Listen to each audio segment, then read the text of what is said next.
आवाज है line? No sir, नहीं है। अच्छा ठीक।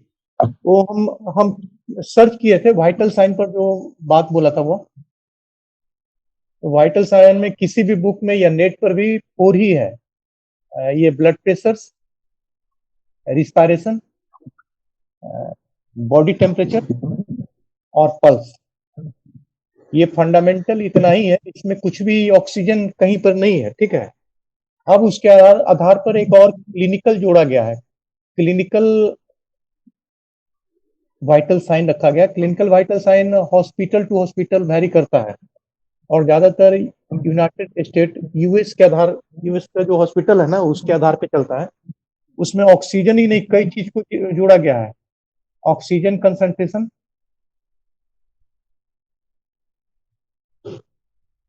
ब्लीडिंग टाइम,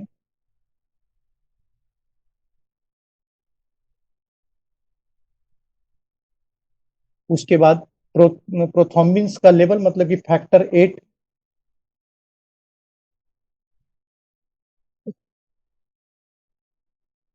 ऐसे कम से कम 8 से 10 बातों को जोड़ा गया है। और ये सब एडिशनल, इसको साफ साफ लिखा जाता है additional vital sign, which are vary from hospital to hospital. अलग अलग हॉस्पिटल का अलग अलग मैनेजमेंट अपने तरीके से इसको डिसाइड करते हैं। लेकिन ये जो बात की थी ना, ये 4 का 4 ही रहेगा, इसमें 5वां ऑक्सीजन नहीं आएगा। इसको नहीं बोलेंगे। ये तो हम नहीं बोल सकते कि कोई सर गलत पढ़ाए होंगे, ऐसा नहीं होता है। वो कहीं से किसी चीज से रेफरेंस लिए होंगे, उसके बारे में आपसे चर्चा किए होंगे। तो 4 ही वाइटल साइन, 4 ही होगा। ब्लड प्रेशर, रिस्पायरेशन और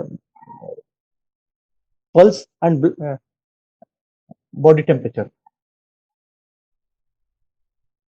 अरबाज को बता दीजिएगा, या फिर बात करेगा, लाइन पे आएगा तो। हाँ एक्सक्यूज मी सर, बोलिए सर। हाँ हेलो। अरबाज, हेलो। हाँ सर। बोल रहा हूँ सर। हेलो हाँ सर। बोलिए सर। एक्चुअली सर, इसको रिपीट कर दीजिएगा सर, इस टॉपिक को जो अभी आप पढ़ा रहे थे सर, क्योंकि गलती से दूसरे बैच को चला गया था लिंक सर, अब बच्चे अभी ज्वाइन ही कर रहे हैं। अच्छा अच्छा, ठीक सर, ठीक। ठीक है सर, ठीक है। Hello, good afternoon everybody.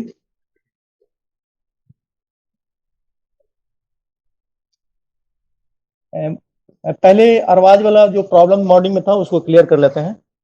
Vital sign की बात हुई थी ना, इसी पर बात किए थे। इसमें हम बताए थे बॉडी टेम्परेचर, दूसरा पल्स, तीसरा रिस्पायरेशन, एंड चौथा ब्लड प्रेशर।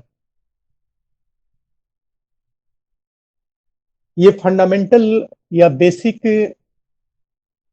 वाइटल साइंस इतना ही है, इसमें कुछ भी ऐड नहीं है।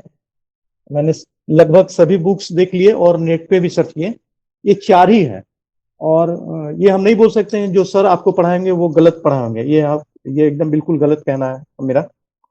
हो सकता है किसी चीज से वो रेफरेंस लिए होंगे जिसके बारे में आपको नहीं बताएंगे, उस रेफरेंस से निकालेंगे। हाँ, एडिशनल वाइटल साइन है। एडिशनल वाइटल साइंस एक्चुअली में यूनाइटेड स्टेट के हॉस्पिटल, जो बड़े हॉस्पिटल हैं, वो अपने तरीके से कुछ और चीज, इन चारों के अलावा कुछ और चीज को आपस में शामिल कर देते हैं, और इसको एडिशनल वाइटल साइन या fifth vital science, 6 vital science, 7 vital science, ऐसा करके उसको कॉल करते हैं। इसमें कुछ कुछ बात आता है जिसको हम बता देते हैं।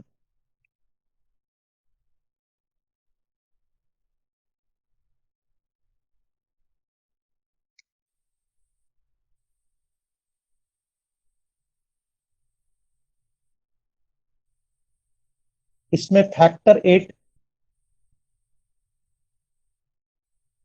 8 ब्लड क्लॉटिंग के लिए जो रिस्पॉन्सिबल फैक्टर है। ब्लीडिंग टाइम,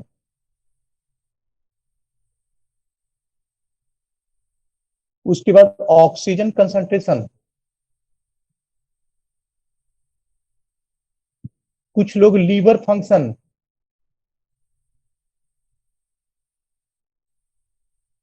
ऐसा करके करीब करीब 8 से 10 को अपना अपना हॉस्पिटल अपने अपने तरीके से जोड़ लिए हैं, और इसी को एडिशनल वाइटल साइंस बोलते हैं। और उसी के आधार पर ये फिफ्थ, किसी को सिक्स्थ, किसी को सेवंथ, ऐसे करके ये जोड़ते हुए चले जाते हैं वाइटल साइन के रूप में। लेकिन फंडामेंटल या बेसिक की बात करें तो 4 ही है, और चारों वही पल्स, ब्लड प्रेशर, रिस्पायरेशन और बॉडी टेम्परेचर, 5वां नहीं है। अब हम लोग मेडिसिन पे आ रहे हैं।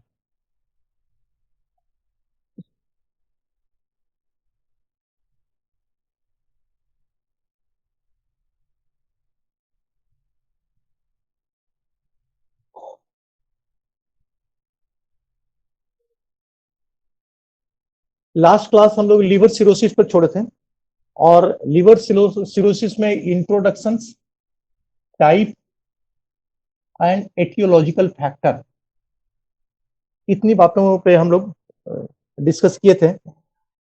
अब इसके लिवर सिरोसिस के पहला जो है, उसके बाद जो टॉपिक्स आएगा वो क्लिनिकल फीचर का आएगा। क्लिनिकल फीचर या साइन सिम्टम कैसे जानेंगे, इस पे बात कर लेते हैं।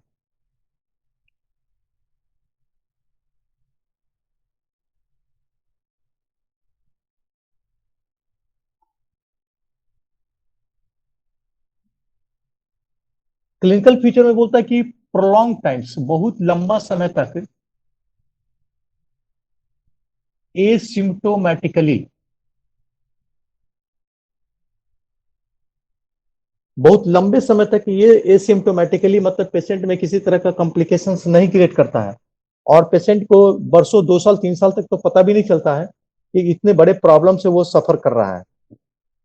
लेकिन उसके personal immunity power and will power के आधार पे साल, 2 साल, 3 साल या 4 साल के बाद ये फीचर, क्लिनिकल फीचर धीरे धीरे धीरे करके प्रॉम्प्ट होने लगता है, और तब प्रॉब्लम सामने आना शुरू हो जाता है।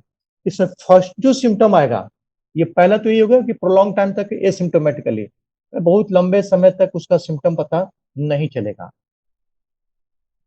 सेकेंड जो बात आती है, ये शुरुआत होगा तो जॉन्डिस से शुरुआत होगा। पहले भी बता चुके हैं कि लीवर्स में कभी भी इन्फ्लामेशन या कोई भी प्रॉब्लम आएगा तो स्वाभाविक है कि बाइल्स का वही फॉर्मेशन होता है। बाइल का फॉर्मेशन एक्सेसिव अमाउंट में होगा, और एक्सेसिव अमाउंट में जब वो सर्कुलेशन में ड्रेन करेगा तो जॉन्डिस का सिम्टम सामने आएगा। तो फर्स्ट इसका सिम्टम जॉन्डिस के रूप में ही आता है। Second, oedema. कहां कहां ओडेमा होगा? लिम्स में ओडेमा हो जाएगा, पैर हाथ में नीचे में। उसके बाद पफ्फी, पफ्फी आई लिड्स, आंख ओडेमेटस हो जाएगा, सूजा सूजा रहेगा। पफ्फी फेस, फेस उसका पफ्फी पूरा सूजा सूजा टाइप का महसूस होगा। ये इतना प्रॉब्लम सामने आ जाएगा ओडेमा के रूप में।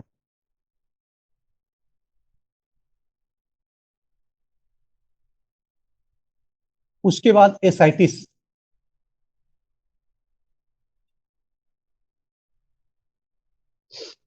Ascites due to impaired venous return,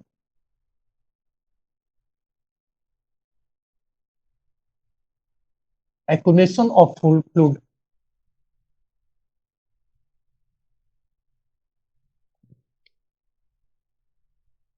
inside the peritoneal cavity.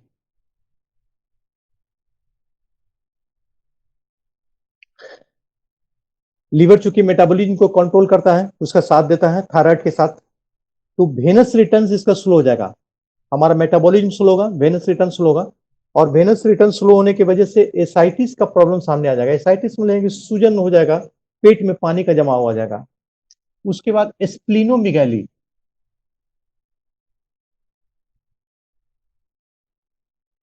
Splenomegaly मतलब कि स्प्लीन का साइज नॉर्मल साइज से बड़ा हो जाएगा। क्योंकि ये रेटिकुलो एंडोथेलियल सिस्टम का ये पार्ट है, तो ब्लड का जो डिसइंटीग्रेशन रेटिकुलो एंडोथेलियल सेल्स में होता है, और लीवर भी उसी का पार्ट है, तो स्प्लीन पर इसका दबाव बढ़ जाएगा, और स्प्लीन हाइपरट्रोफिड, हाइपरट्रोफिड में जो उसका साइज है धीरे धीरे वो मोटा होने लगेगा, और मोटा होने की वजह से स्प्लीन पाल्पेबल हो जाएगा, उसको आराम से हम टच करके पता कर सकते हैं। That condition is splenomegaly.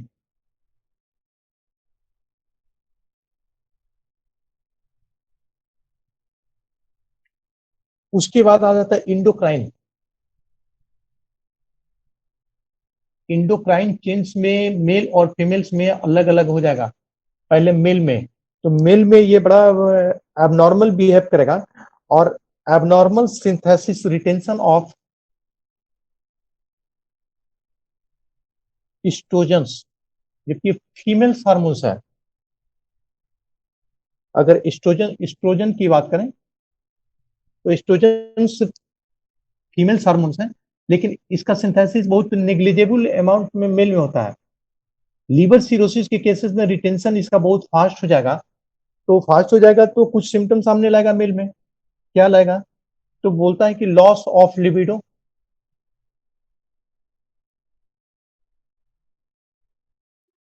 Loss of pubic and axillary hair, importance, गायनेकोमास्टिया।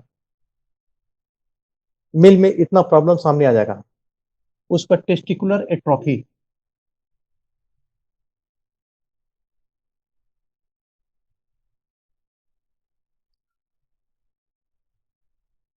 कोई कंफ्यूजन यहां तक? ये मेल का है, फीमेल का इसके बाद हम लिखेंगे। Excuse me sir. हाँ हाँ, यस। सर गायरेकोमास्टिया क्या होता है सर? गायनिको गायरिको ने GYN है ये। गायनेकोमास्टिया, गायनेकोमास्टिया का मतलब कि development of breast in male, development of breast in male. Male में ब्रेस्ट का डेवलपमेंट नहीं होता है, लेकिन फीमेल की तरह उसमें चूंकि एस्ट्रोजन का सिंथेसिस हो गया ना, रिटेंशन हो गया, तो डेवलपमेंट वो अचानक किसी भी उम्र में ब्रेस्ट का डेवलपमेंट मेल में शुरू हो जाएगा फीमेल की तरह। लॉस ऑफ लिबिडो मैंने सेक्स में इंटरेस्ट खत्म हो जाएगा। प्यूबिक एंड एक्सिलरी हेयर मैंने जेनाइटल ऑर्गन के पास हेयर है, और एक्जिला कांख में जो हेयर है वो लॉस्ट करेगा। इंपोर्टेंस नपुंसक हो जाएगा। टेस्टिकुलर एट्रोफी, टेस्टिस का साइज छोटा हो जाएगा, सिकुड़ जाएगा।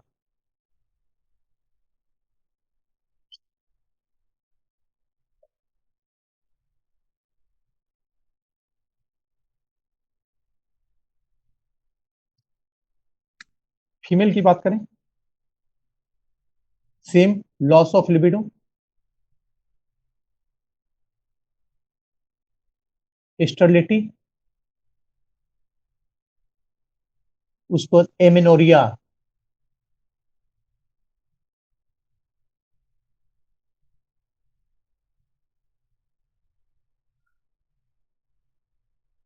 एट्रोफी ऑफ ब्रेस्ट,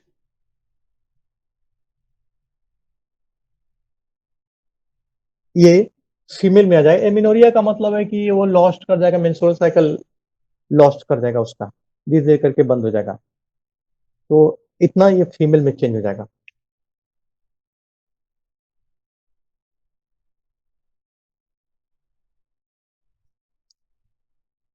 उसके बाद स्किन पिगमेंटेशन,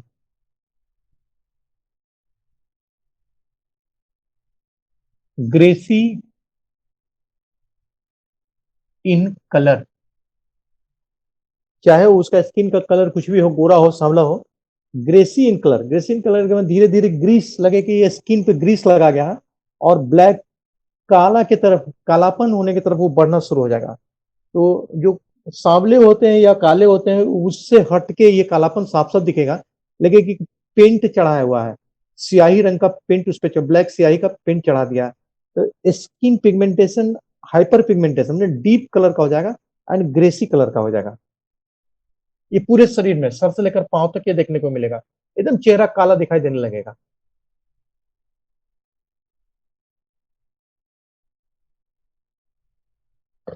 उसके बाद न्यूरोसाइकोटिक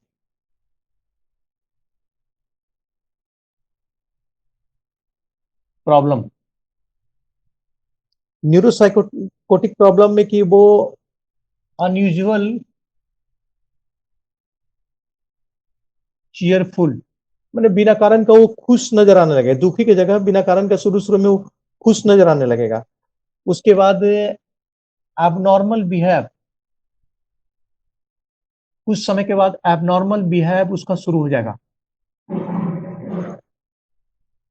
उसके बाद एंजाइटी, लास्ट में फिर अनयूजुअल चीयरफुल था, वो कन्वर्ट कर जाएगा, जैसे जैसे सिविरिटी बढ़ेगा एंजाइटी, चिंतित होना शुरू हो जाएगा, और एंगर, गुस्सा उसको बहुत तेजी से चढ़ना शुरू हो जाएगा।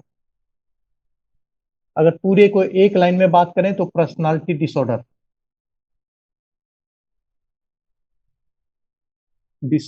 सामने आ जाएगा।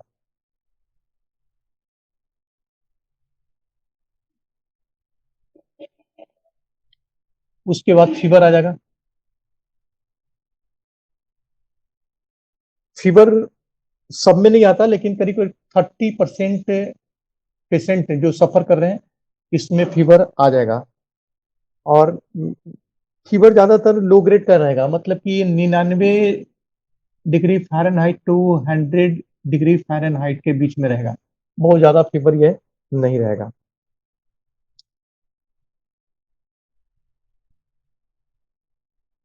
उसके बाद इंसेफेलोपैथी,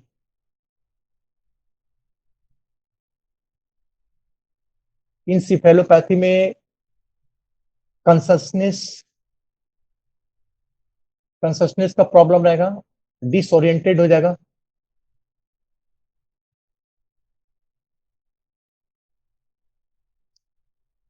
अपने सर्कुम्फेरेंस इन्वायरमेंट से उसका रिलेशन बहुत वीक हो जाएगा, डिसीजन मेकिंग में प्रॉब्लम हो जाएगा। ये इतना प्रॉब्लम सामने आ जाएगा क्लिनिकल पिक्चर में।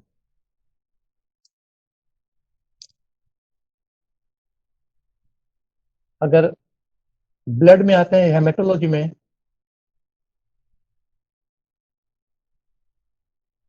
एनीमिया, खून की कमी साफ साफ दिखने लगेगा। अगर डाइजेशन की बात आते हैं,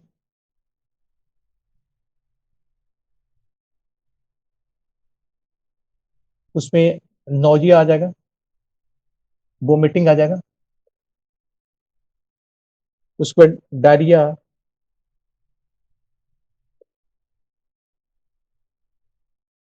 ये सिम्टम सामने आना शुरू कर जाएगा। अगर ओवरऑल फिजिक की बात करेंगे तो वेट लॉस्ट, धीरे धीरे करके उसका वजन घटना शुरू हो जाएगा। फिंगर की बात करें, क्लबिंग, क्लबिंग ऑफ फिंगर का मतलब ये ऐसे करके ब्लंट भोथर होना शुरू हो जाएगा।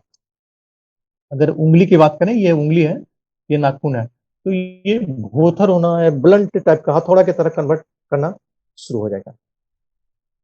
ये इतनी चीजें हम क्लिनिकल फीचर में लीवर सिरोसिस में देखते हैं। ये फैटली होता है, इसमें बचाना बड़ा मुश्किल है इनिशियल। हाँ हाँ, एनीमिया नीचे क्या लिखे हैं? किसके नीचे? एनीमिया है और नाउजिया, वोमिटिंग, डायरिया इस साइड लिखा है जो।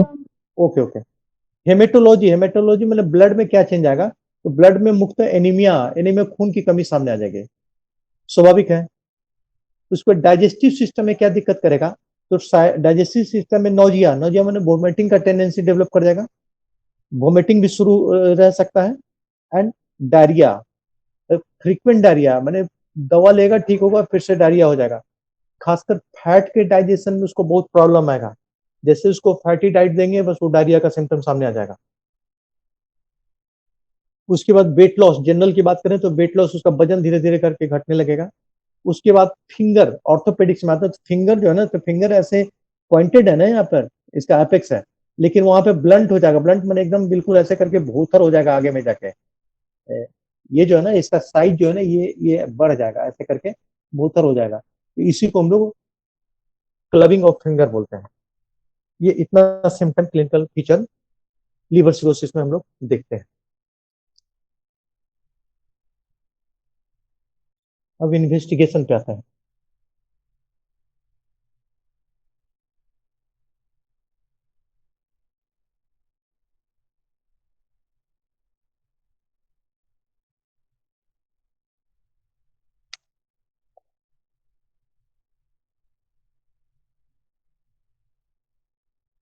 इन्वेस्टिगेशन में फर्स्ट लीवर फंक्शन टेस्ट, पहला तो यही करेंगे, लीवर फंक्शन टेस्ट, इसको हम लोग परफॉर्म करा लेंगे लेबोरेटरी में। सेकेंड बोलते हैं कि in aspiration of needle aspiration of fluid, liver से निडिल के द्वारा एस्पिरेट कर लेंगे फ्लूइड को और इसको बायोप्सी के लिए भेज देंगे। फाइन निडिल एस्पिरेशन टेस्ट मतलब कि निकाल के फ्लूइड को बायोप्सी के लिए उसको भेज देंगे। थर्ड, एसाइटिक फ्लूइड, जो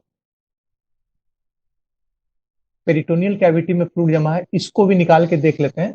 तो ये स्ट्रॉ कलर का दिखाई देगा, मैंने एकदम क्लियर फ्लूइड, साफ साफ दिखना चाहिए फ्लूइड, वो नहीं दिखा के स्ट्रॉ कलर का दिखाई देगा।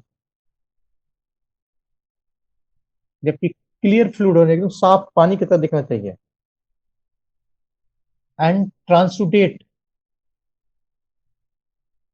ट्रांसुडेट इन नेचर मतलब इन्फेक्टेड यहाँ पे कुछ भी नहीं दिखाई देगा। देखिए बॉडी का जो फ्लूइड है, क्लियर फ्लूइड, वही सामने है स्ट्रॉ कलर का, हल्का उसमें स्ट्रॉ का कलर लेकर आएगा।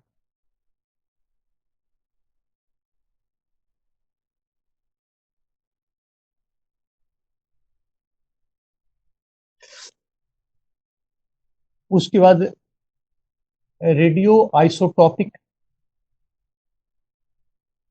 स्कैनिंग,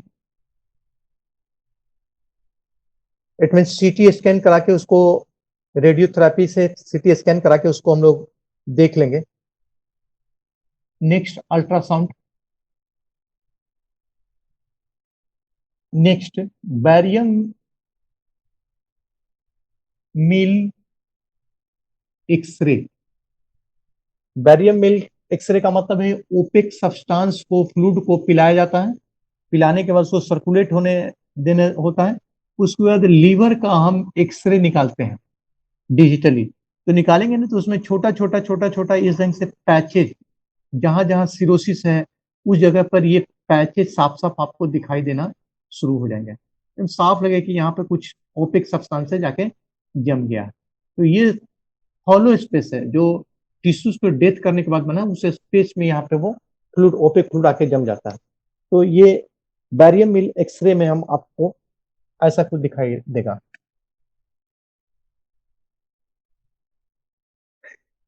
ये सारा रेडियोलॉजिकल इन्वेस्टिगेशन है। उसके बाद मैनेजमेंट पर बात करते हैं। सर एक्सरे के नीचे क्या लिखे हैं सर? एक्सरे के नीचे ओपेक, ये ओपेक फ्लूइड, ओपेक सब्सटेंस होता है, शायद नहीं देखेंगे। जैसे ये सीसी है ना, ये आता है ऐसा करके, इसमें ये भरा रहता है, आप लोग नहीं देखेंगे इसलिए पूछ रहे हैं, ये भरा रहता है, ठीक है। इसमें पानी, सलाइन वाटर मिला देते हैं और सलाइन वाटर मिला के इसको मिक्स कर देते हैं, तो पानी में ही घुल जाता है। और पानी में घुल जाने के बाद ना इसको राइल्स ट्यूब, ऐसे तो नहीं पिएगा, वोमिटिंग कर देगा, तो राइल्स ट्यूब से मुंह से इसको अंदर ऑसोफेगस तक डाल देते हैं, राइल्स ट्यूब को, और इस लिक्विड को भर देते हैं। बड़ा वाला जो सलाइन, ये सिरिंज आता है ना, सिरिंज से उसको ऐसे करके पुश कर देते हैं। उसके बाद डाइजेस्टिव सिस्टम जाने के बाद ये सर्कुलेशन में चला जाएगा। सर्कुलेशन में जाने के बाद ये ब्लड से सर्कुलेट करते हुए लीवर में आएगा, और करीब करीब आधा घंटा से 45 मिनट, जिस समय आप राइस ट्यूब से डालें उसके आधा घंटा से 45 मिनट के बाद, तब उसके बाद लीवर के पोजीशन, राइट हाइपोकॉन्ड्रियल रीजन में एक्सरे कराते हैं, डिजिटल एक्सरे, तब ये सामने आएगा। ओपेक बोले कि जैसे एक्सरे टकराने के बाद इमेज बनाता है ना, वैसे इसमें ये जो लिक्विड है ना, ये ओपेक है। तो जहां जहां ये जाएगा ना, वहां पे जमेगा, बस एक्सरे लेंगे तो उस जगह पे ओपेसिटी दिखाई देगा, बोन की तरह।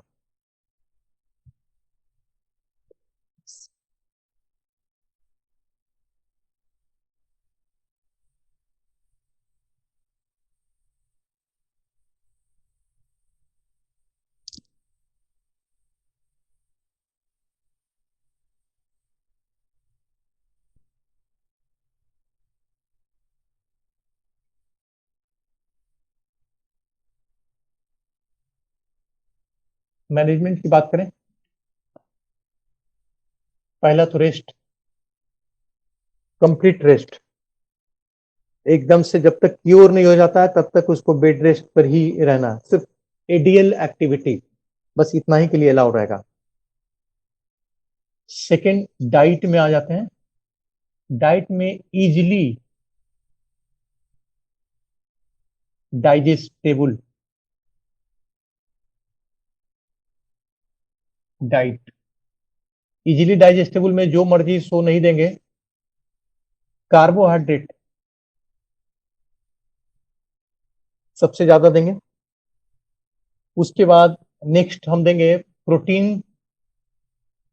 प्रोटीन बहुत कम, 40 मिलीग्राम से ज्यादा नहीं देंगे per day, 40 milligram per day, इससे ज्यादा नहीं देना है। और एवॉइड फैट, फैट को उस खाने से बिल्कुल अलग कर देंगे। और पर डे करीब करीब 300 किलो कैलोरी उसको एनर्जी चाहिए, तो इसका मैक्सिमम पोर्शन हम कार्बोहाइड्रेट से निकाल लेंगे।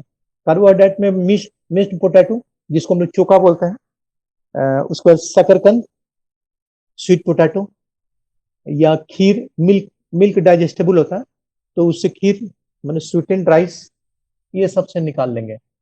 प्रोटीन एकदम लेस अमाउंट में। अगर फिश देना है तो फिश एक पीस, वो अभी फ्राई एकदम से बिना तेल में हल्का नमक देके, एकदम हल्का नमक, समझो बॉयल करके दे दिए फिश, एक पीस, वो भी 24 घंटा में एक पीस।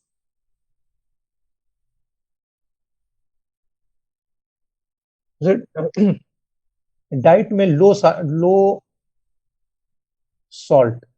लो सॉल्ट में ऐसे पर डे हम लोग 5 ग्राम सॉल्ट लेते हैं, लेकिन इसको मात्र 2 ग्राम इन 24 आवर, 24 घंटा में मात्र 2 ग्राम सॉल्ट ही अलाउड करेंगे, इससे ज्यादा नहीं।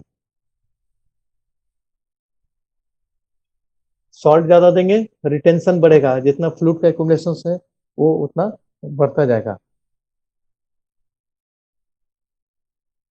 इसलिए सॉल्ट वहां पे नहीं देंगे।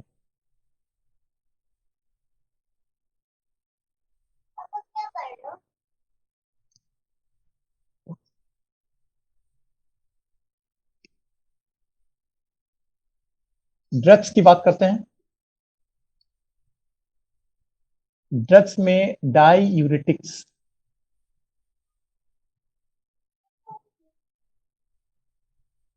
डाईयूरेटिक्स लेकिन देने के पहले बहुत चीज ऑब्जर्व करके देंगे, उसका physical conditions, weight, tolerance power, ये सब देख कर देंगे। डायूरेटिक्स इसलिए देंगे कि रिटेंशन से जो फ्लूइड जम गया है, किडनी में जम गया है, पेरिटोनियल कैविटी में जम गया है, लिम्स में आ गया है, तो वो सब एक्यूमुलेटेड फ्लूइड चूंकि वाटर लॉस करेगा डायूरेटिक्स, तो बहुत तेजी से उसका सूजन घटेगा। अगर कंटिन्यू रहेगा तो आने वाले टाइम में लीवर फेल्योर का सिम्टम सामने आएगा। उसके बाद इंसेफेलोपैथी,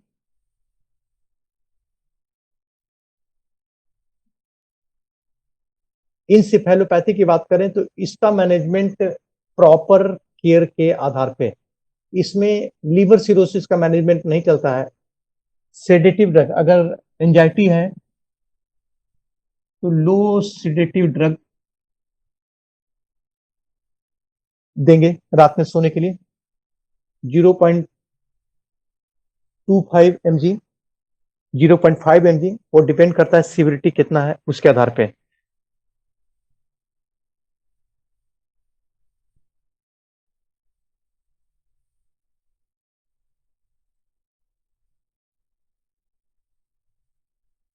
अदर ड्रग्स की बात करें तो सिम्टोमेटिकली का मतलब है फीवर है, फीवर का मेडिसिन चलेगा। इन्फेक्शंस है तो इन्फेक्शंस में कल्चर टेस्ट करवा लेंगे, कल्चर टेस्ट के आधार पर सेंसिटिविटी टेस्ट, जिस एंटीबायोटिक को प्रमोट कर रहा है वो एंटीबायोटिक देंगे। लीवर को मजबूत करने के लिए जो मेडिसिन अवेलेबल है वो हम अवेलेबल कराएंगे। एक्चुअली में देखा जाए तो लीवर सिरोसिस को छोड़ दिया जाता है, ये धीरे धीरे करके क्यूरेटिव स्टेज में आ जाता है। सिर्फ एक्युमुलेशन ऑफ फ्लूइड और डाइट को कंट्रोल कर लेते हैं।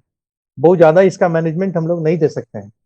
हाँ, ये कर सकते हैं कि लीवर सिरोसिस में लीवर ट्रांसप्लांटेशन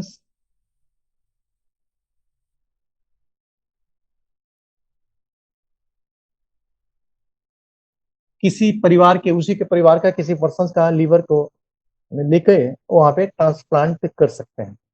लेकिन देखा गया कि लीवर ट्रांसप्लांटेशन के बाद भी बहुत सक्सेसफुल ये नहीं रहा है, बहुत लंबा लाइफ उसका नहीं रहा है। तो इनिशियल स्टेज में अगर डायग्नोज हो जाता है तो डाइट कंट्रोल्स, सिम्टोमेटिकली ड्रग्स, बस इतना ही उसके लिए काफी हो जाता है।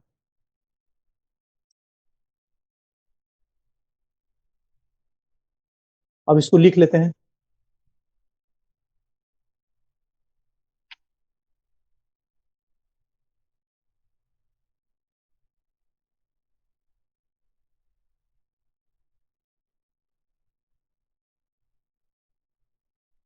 हेडिंग देना होगा आपको clinical feature.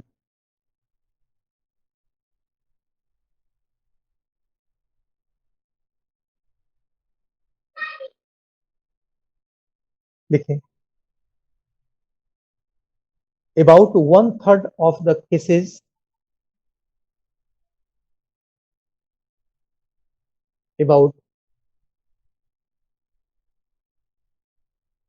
1/3 of the cases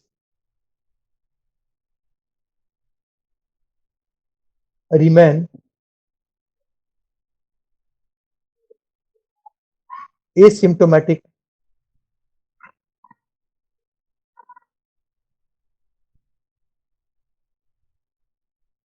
but in other cases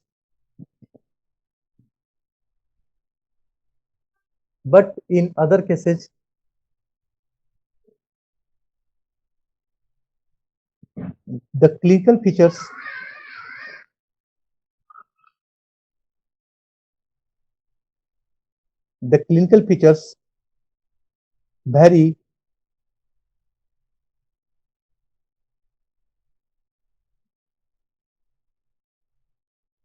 depending on the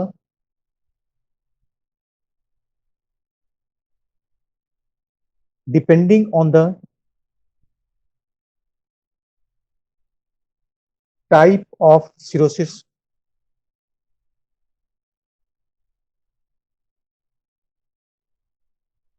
depending on the type of cirrhosis.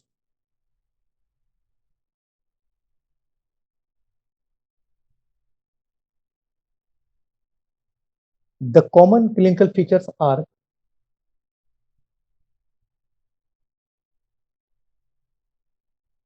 the common clinical features are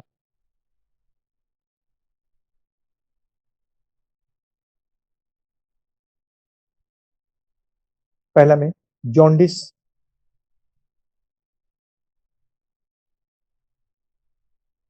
जैसे mild grade of jaundice,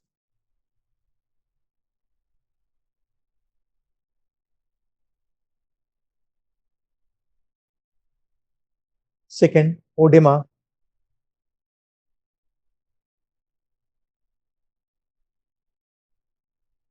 जैसे due to fall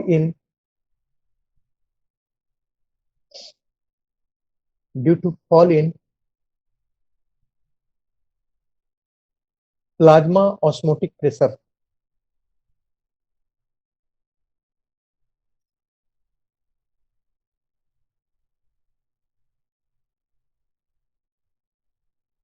and retention of salt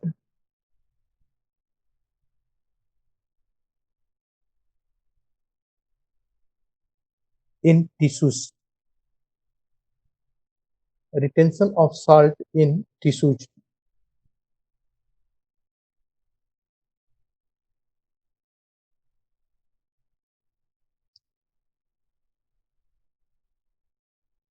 Next, endocrinal changes.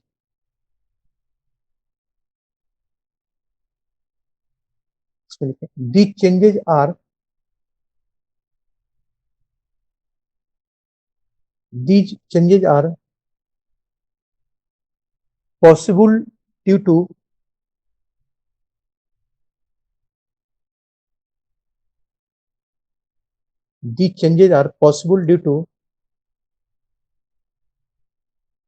retention of estrogen,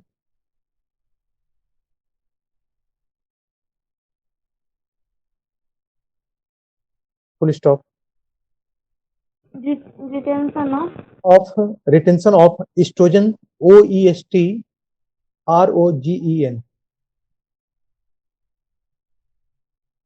full stop, gynecomastia,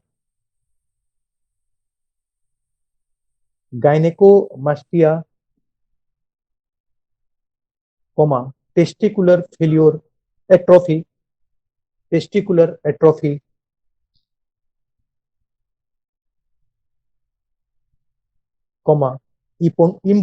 impotency,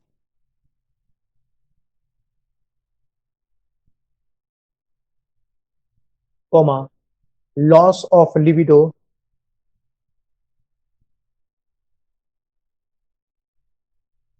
loss of axillary and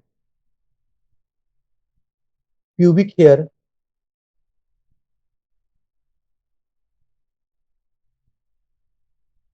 occurs in males.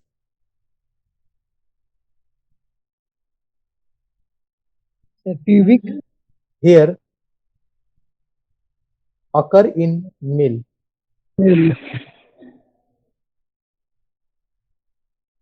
प्रकार change हो जाएगा. Atrophy of the breast,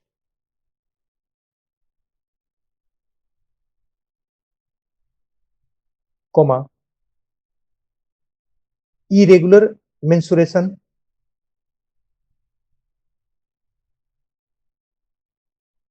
or amenorrhea,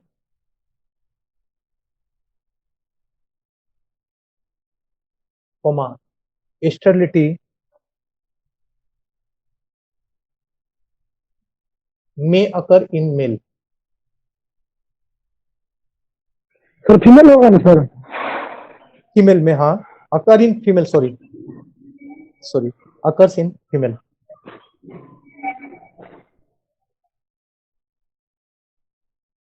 next heading दीजिए skin pigmentation.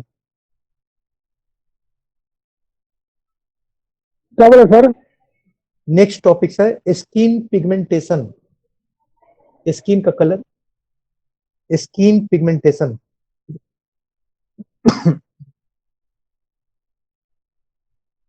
इसमें लिखे hyper pigmentation,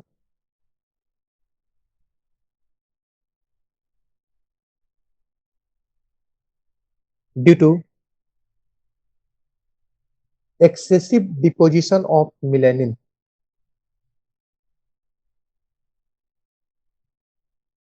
due to excessive deposition of melanin.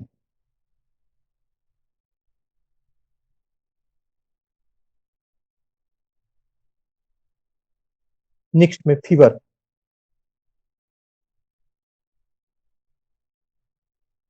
इसमें लिखें low grade fever,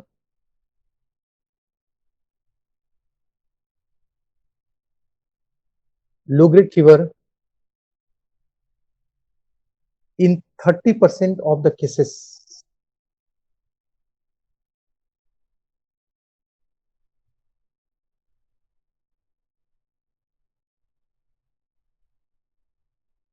next में लिखे न्यूरोसाइकेट्रिक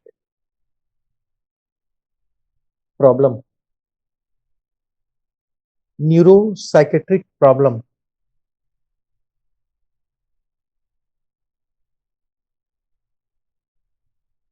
इसमें डाल देखें unusual cheerful,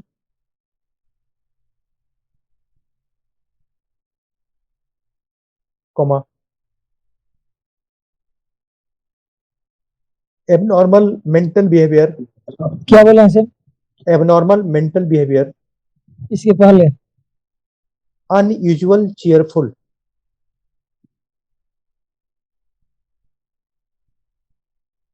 comma abnormal mental behavior,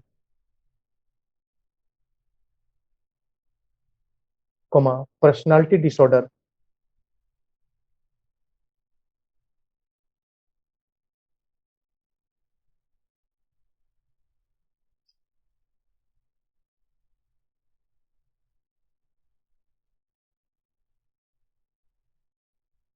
next में ये spline,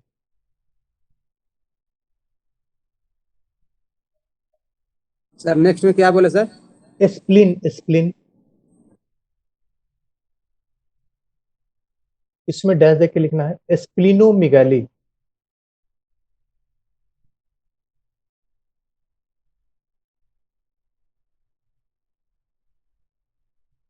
स्प्लिनोमेगाली,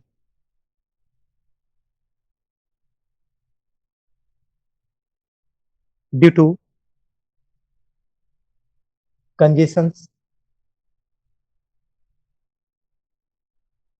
in the spleen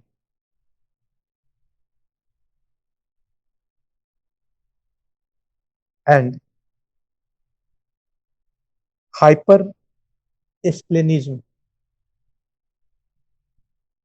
and hypersplenism.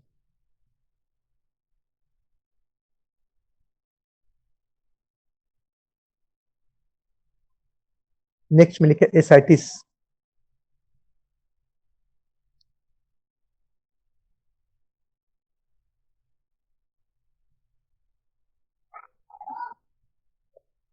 Ascites में लिखे accumulations of fluid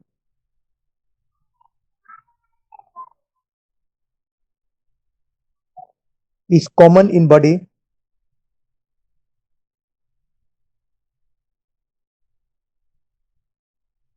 and peritoneal cavity and Sir, peritoneal Sir, accumulation accumulation of fluid is in body, fluid in body and peritoneal cavity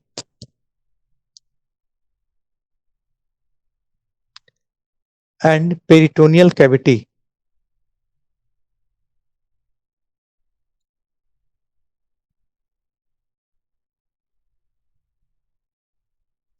due to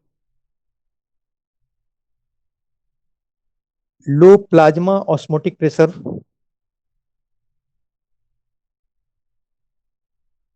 due to low plasma osmotic pressure,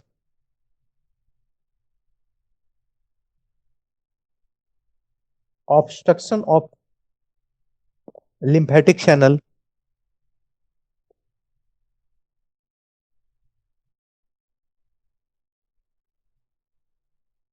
etc. obstruction of lymphatic channels,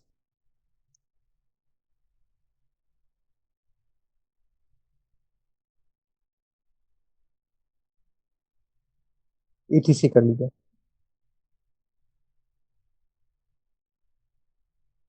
next में लिखें haematological change,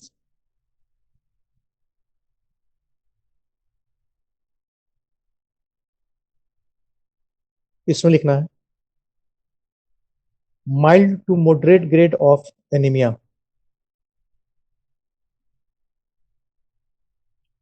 mild to moderate grade of anemia,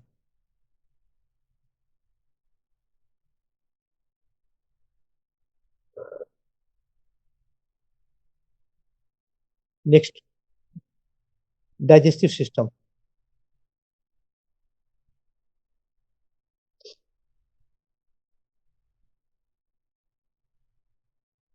इसमें लिखें nausea, vomiting,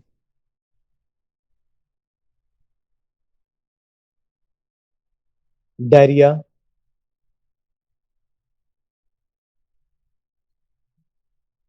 abdominal discomfort,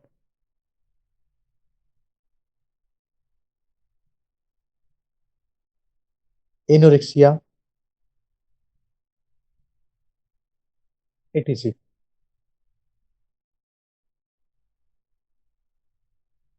अब heading दीजिए general body structure.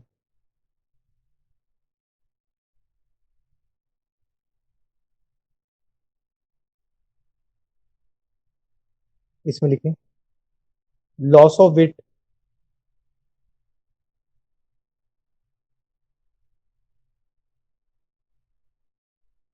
Weakness,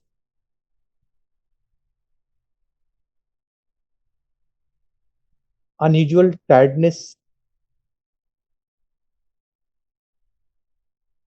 unusual sir.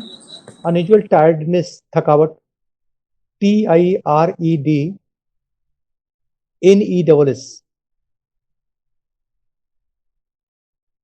sunken eye,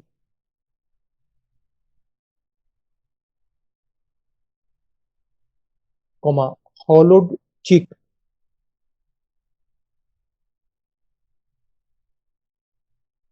etc. sunken eye, sunken eye, hollowed cheek, गाल धंसा हुआ, etc.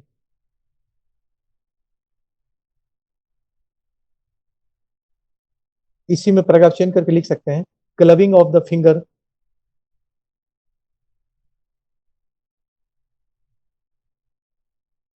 और नील,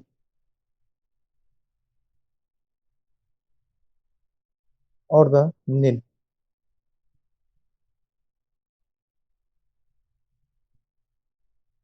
अब इन्वेस्टिगेशन में आइए, हेडिंग दीजिए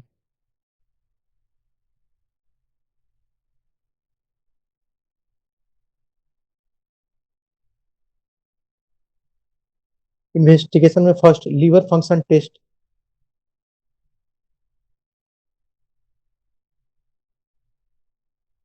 क्या बोले सर? Liver function test,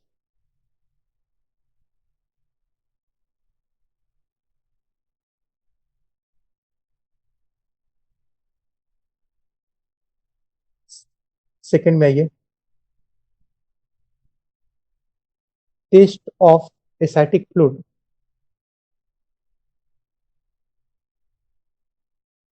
test of ascitic fluid shows straw color,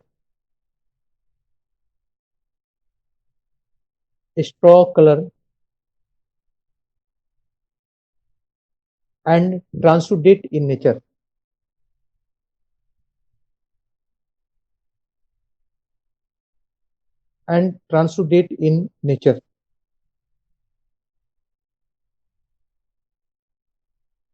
third में आइए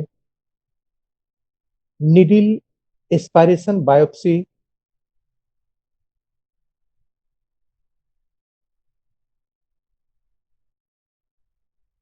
needle aspiration biopsy test.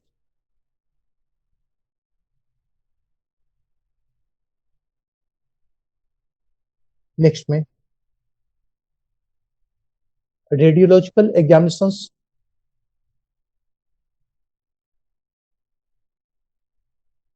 After sir क्या बोला radiology sir? Radiological examination after barium swallow, SWALLOW, swallow मैंने घोटना, barium swallows shows multiple small fillings,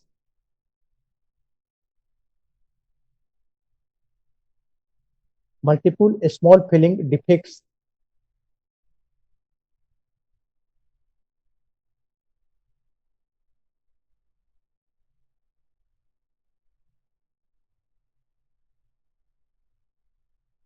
next में radio isotopic scanning, radio isotopic scanning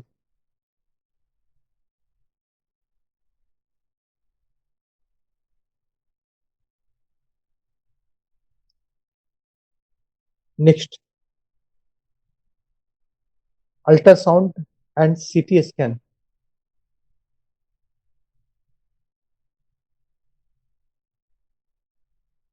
Ultrasound and CT scan.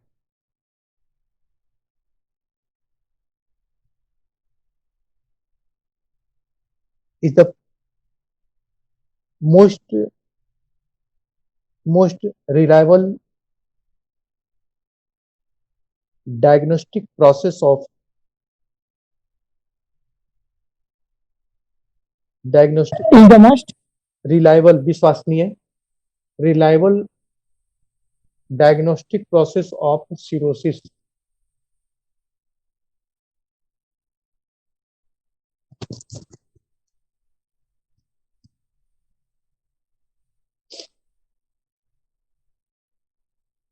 अब treatment में आइए।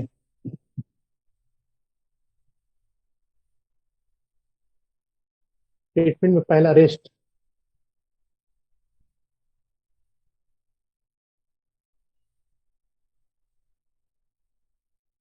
Second diet, diet में easily digestible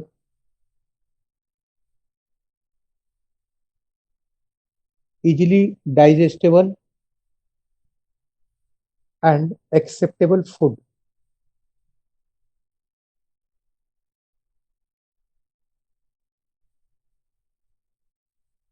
Rich in calories,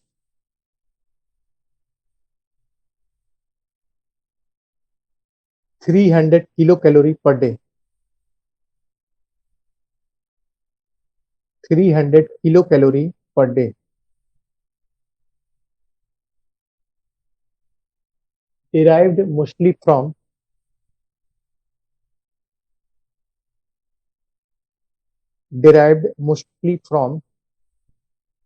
carbohydrate,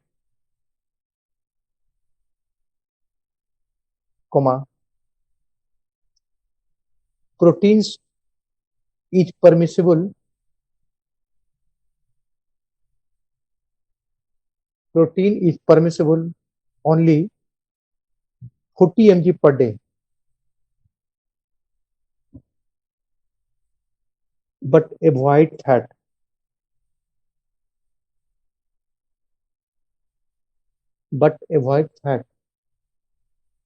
Paragraph change. Low salt diet,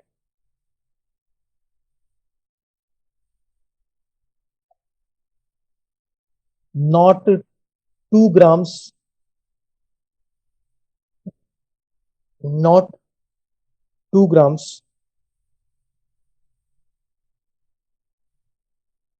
exceed per day.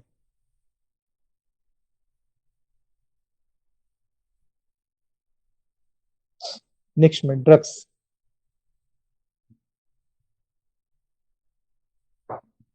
Diuretics, पहला में diuretics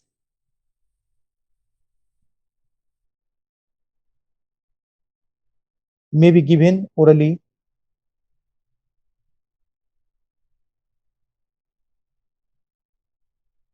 to reduce edema and ascites.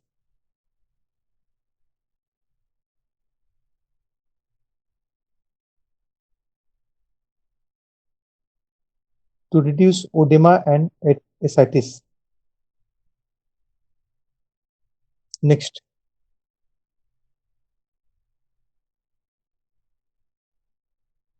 special management of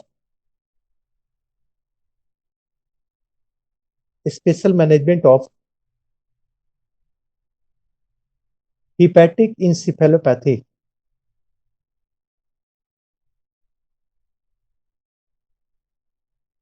Hepatic encephalopathy.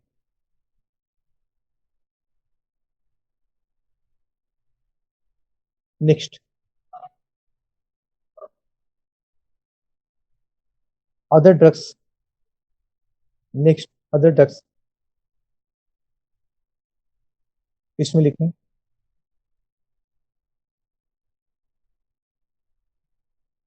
choline, CHOLINE, choline and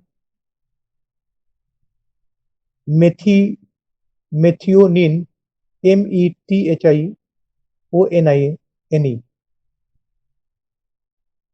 are helpful in early stage.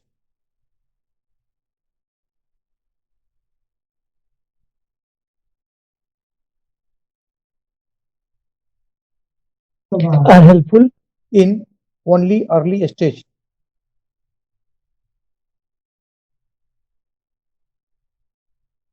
इसी में प्रकार change करके अगला crude liver extract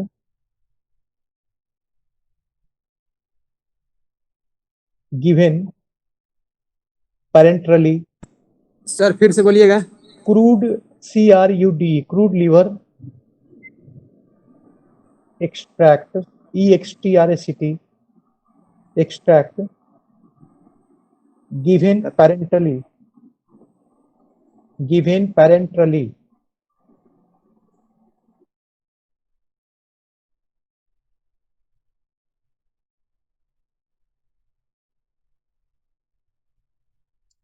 next में other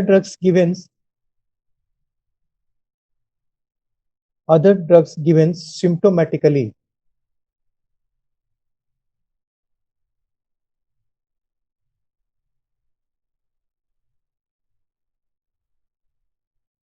Severe anemia needs blood transfusion.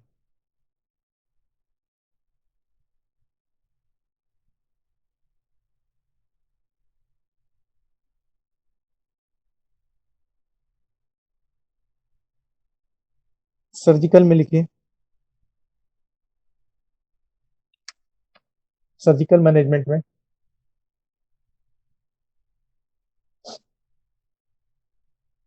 liver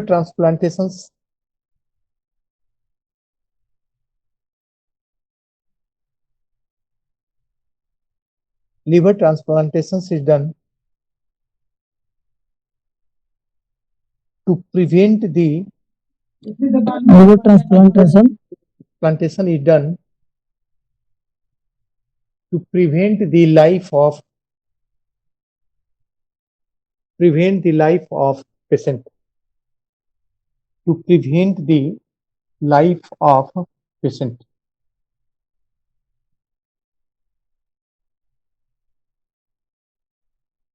बस फिर Monday को अब बोला था मेडिसिन में 2 या 3 टॉपिक्स और रह गया बस। अब मंडे को फिर बात होगी।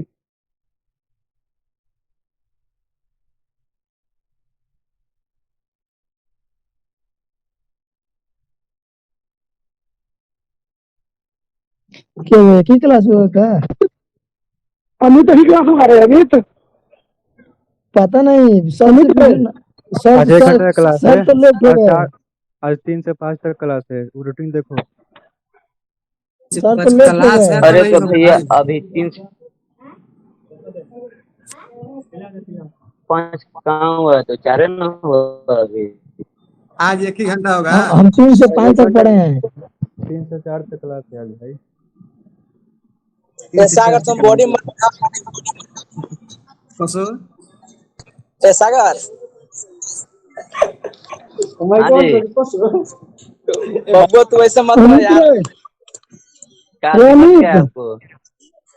अमित रे हाँ अमित पोजीशन क्लास में रहे हैं कल हम अच्छे पढ़े। हम नहीं बताएंगे अक्सर बताएंगे। क्रिकेट खेलना है।